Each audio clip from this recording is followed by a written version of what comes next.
Welcome to note knowledge. आज हम पढ़ रहे हैं क्लास 6 संस्कृत रुचिरा षष्ठः पाठः समुद्र तटः। तो षष्ठः पाठः होता है 6 चैप्टर समुद्र तटः, समुद्र का किनारा, बीच। अब शुरू करते हैं। ऐसा समुद्र तटः, ऐसा होता है यह पुल्लिंग के लिए। समुद्र तटः समुद्र तट है। अत्र जना पर्यटनाय आगच्छन्ति। अत्र मीन्स होता है यहाँ, जना होता है जन के पुल्लर फॉर्म मीन्स कि बहुत सारे लोग, पर्यटनाय पर्यटन के लिए, घूमने के लिए। तो ये है हमारी 4th विभक्ति संप्रदान। आगच्छन्ति आते हैं, तो यहाँ लोग घूमने के लिए आते हैं। केचन तरंगै क्रीडन्ति। केचन मीन्स कोई, तरंगै तरंगों से, तरंगों के साथ या उसके द्वारा। तो ये है हमारी 3rd विभक्ति करण कारक। क्रीडन्ति खेलते हैं, तो कोई तरंगों से खेलते हैं। केचन चा नौका भी जल विहारम कुर्वन्ति। तो केचन मीन्स कोई, चा मीन्स और, नौका भी नौकाओं के द्वारा, नौकाओं के साथ। ठीक है, नौका होता है नाव। जल विहारम जल में विहार, जल में खेल, कुर्वन्ति करते हैं। तो और कोई यहाँ नौकाओं के द्वारा जल में विहार करते हैं। तेषु केचन यहाँ पर है तेषु केचन कंदुकैन क्रीडन्ति। तेषु मीन उनमें, यह 7वीं विभक्ति में पे फॉर। केचन मीन्स होता है कोई, कंदुकैन कंदुक की हेल्प से। तो कंदुकम होता है हमारा बॉल, गेंद। क्रीडन्ति खेलते हैं, उनमें कोई बॉल से खेलते हैं। बालिकाः बालकाः च बालुका भी बालुकाग्रहं रचयन्ति। बालिका होता है बालिका का बहुवचन, बालकाः बालक का बहुवचन, बहुत सारे बालक। चा मीन्स और, बालुका भी, बालुका होता है रेत, बालू, उसके द्वारा। बालुका ग्रहम बालू का घर, ग्रहम मीन्स घर होता है, यानी कि रेत के घर, उनके घरौंदे। रचयंती रचना करते हैं, बनाते हैं। तो वहाँ पर क्या करते हैं कि बालिकाएं और बालक बालुका के द्वारा, बालू के द्वारा बालू के घर बनाते हैं।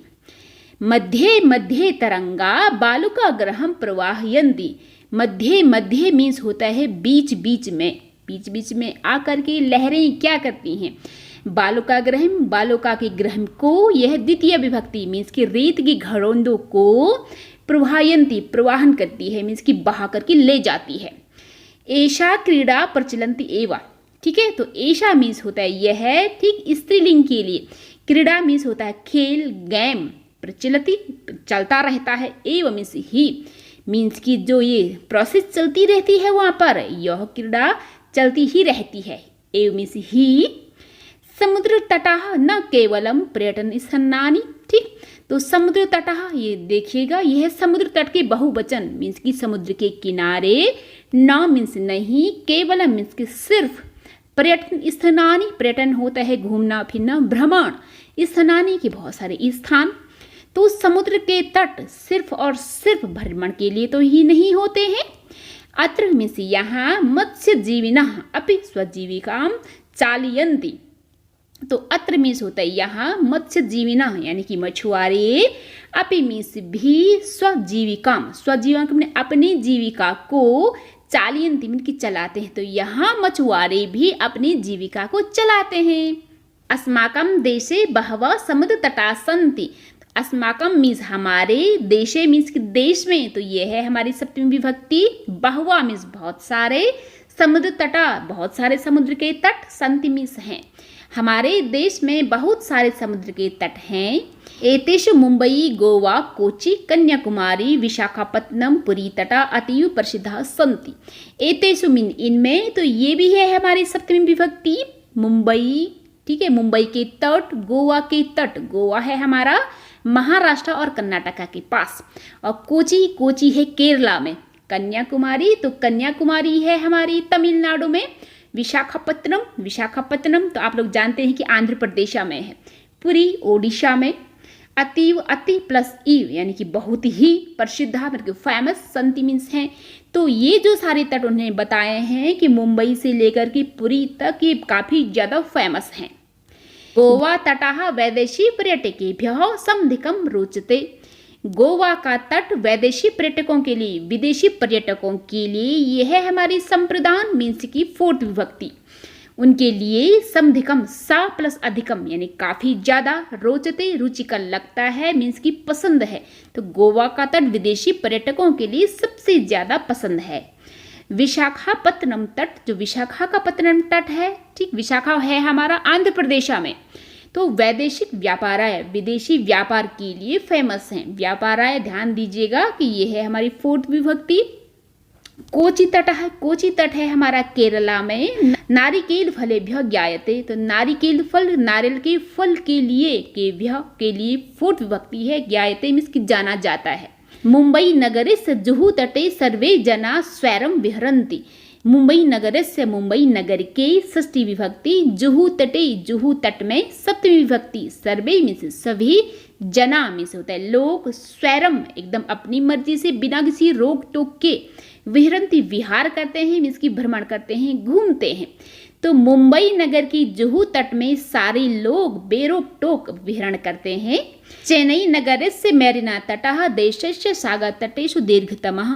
चेन्नई नगरस्य, चेन्नई नगर के, तो ये है हमारी षष्ठी विभक्ति। मेरिना तटः, वहाँ का मेरिना तट, देशस्य यानी कि देश के, सागर तटेषु सागर तटों में, यह सप्तमी विभक्ति, दीर्घतम यानी चेन्नई नगर का मेरिना तट देश के सागर तटों में, जितने भी हमारे देश में सागर के तट हैं, बीचेज हैं, उनमें से सबसे ज्यादा बड़ा है। भारतस्य तिसृषु दिशासु समुद्र तटा सन्ति।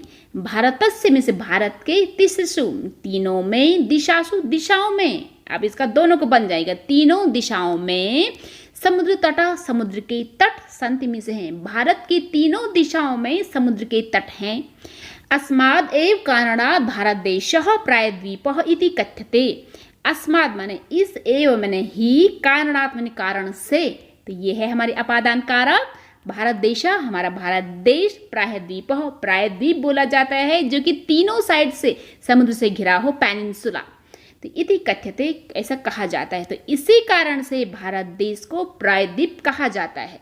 पूर्व दिशायां बंगोपसागरः, दक्षिण दिशायां हिंद महासागरः, पश्चिम दिशायां च अरब सागरः अस्ति।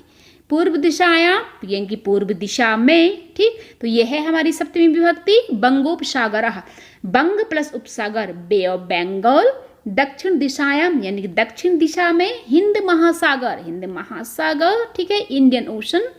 पश्चिम दिशायाम, पश्चिम दिशा में यानी कि वेस्ट में, च अरब सागर अस्ति, और पश्चिम में क्या है, अरब सागर है मीन कि अरबियन सी। तब इसका क्या बनेगा कि पूरब दिशा में बंगाल का उपसागर, दक्षिण दिशा में हिंद महासागर और पश्चिम दिशा में अरब सागर है। एतेषां तृणायाम अपि सागराणां संगमः कन्याकुमारी तटे भवति।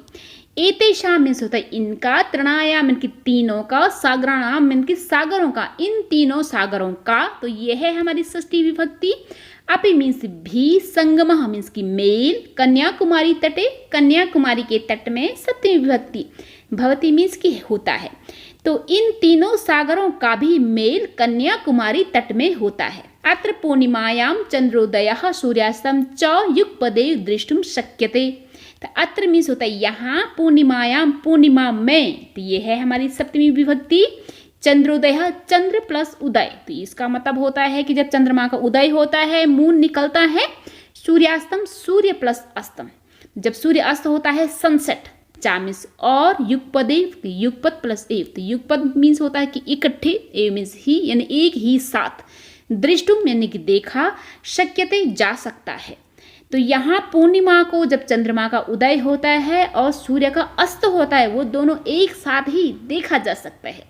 अगर आपको ये वीडियो थोड़ा सा भी अच्छा लगा हो तो please like, share and subscribe the channel. Thank you.